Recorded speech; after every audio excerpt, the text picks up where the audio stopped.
Olá, meus queridos irmãos e irmãs em Cristo. Este é mais um vídeo da série Espiritualidade Cristã. Hoje nós estaremos falando sobre alguns elementos principais quando falamos de espiritualidade no cristianismo. Nós já vimos no vídeo anterior que no cristianismo, espiritualidade significa viver o encontro com Jesus Cristo. Então, nós fomos chamados para viver o encontro com Jesus Cristo, para encarnar o ensinamento de Jesus Cristo em nossa fala, em nossa atitude, em nossos relacionamentos. Pois bem, os três elementos principais no cristianismo são os seguintes. Em primeiro lugar, nós temos um grupo de crenças. Em outras palavras, declarações de fé. Existe uma declaração de fé que faz base de toda a igreja que professa ser cristã, seja ela católica, ortodoxa ou evangélica, protestante, como queira, que é o credo apostólico, aquele credo que todo mundo, quase todo mundo pensa que é uma oração. Creio em Deus Pai Todo-Poderoso, Criador do céu e da terra, creio em Jesus Cristo e assim por diante. Não é uma oração, é uma declaração de fé concisa, resumida. Então, o credo apostólico, de certa forma, é a base da crença cristã.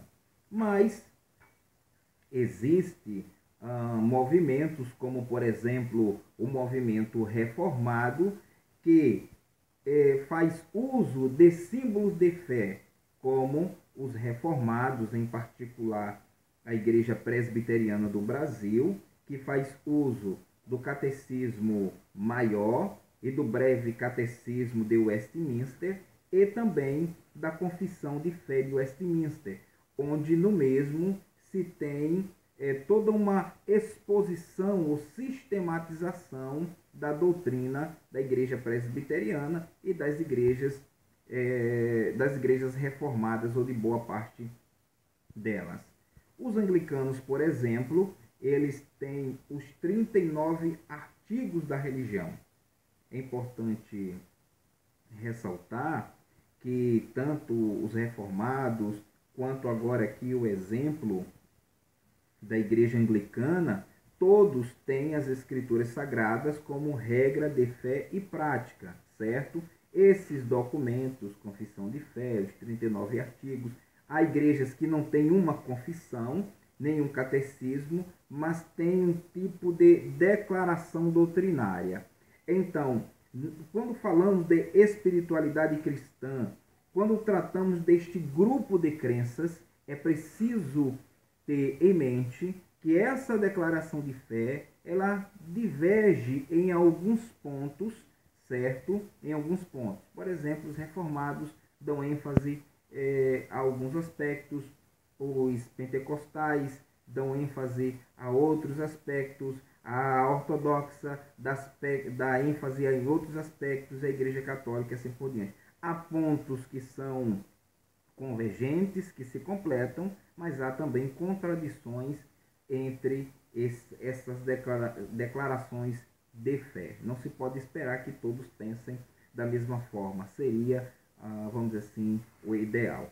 Então, um outro elemento importante quanto à espiritualidade cristã é um grupo de valores, ou seja, uma série de valores. Assim como no cristianismo há diversos segmentos com declarações de fé que ora se encontram e ora se desencontram, também há um grupo de valores, de conceitos, de comportamento diferente nestes segmentos. Eu lembro que Ricardo Gondim escreveu há um bom tempo o livro É Proibido, o que a Bíblia permite e a igreja proíbe. Então, algumas igrejas, até hoje, proíbe o fiel usar bermuda, a irmã usar uma calça, os irmãos irem a um cinema, irem à praia, por entenderem que a espiritualidade cristã bíblica do Senhor Jesus exige um tipo de ascetismo, mesmo vivendo na sociedade, mas adotar uma postura que os separe de uma forma, vamos dizer assim, um pouco radical. Então, às vezes, o que é proibido aqui é permitido aqui.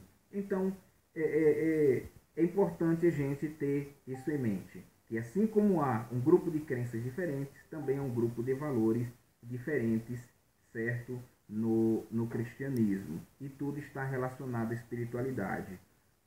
Um terceiro elemento relacionado à espiritualidade cristã diz respeito a um modo de vida. Em outras palavras, a vida afetada pela fé que tem. Lembro-me de Madre Teresa de Calcutá. Certa vez ela falou o seguinte: não devemos permitir que alguém saia da nossa presença sem se sentir melhor e mais feliz. Em outro instante, ela afirmou: sei que o meu trabalho é uma gota no oceano, mas sem ele o oceano seria menor. Madre Teresa de Calcutá, ela viveu de acordo com a fé que ela tinha. Então, esse modo de vida é um reflexo da crença, da fé que nós temos. Os pentecostais se comportam de acordo com a sua fé, os neopentecostais, os reformados, os católicos e assim por diante. Então vejam que quando tratamos de espiritualidade, uma série de elementos devem ser levados em consideração. Declarações de fé, uma série de valores e também um modo de vida. E tudo isso está relacionado à nossa espiritualidade, à forma como iremos nos relacionar com Deus, com a comunidade que fazemos parte e também com a sociedade, ok? Eu espero que esse vídeo tenha ajudado você a compreender um pouco mais acerca da espiritualidade, que embora em síntese seja um encontro ou a vivência do encontro com Cristo, mas ela também está atrelada a uma série de elementos, como falamos, um grupo de crenças, uma série de valores e um modo de vida, tá? Eu peço que você comente, curta, compartilhe os nossos vídeos, nos ajude na divulgação desse trabalho. Nos próximos vídeos nós iremos falar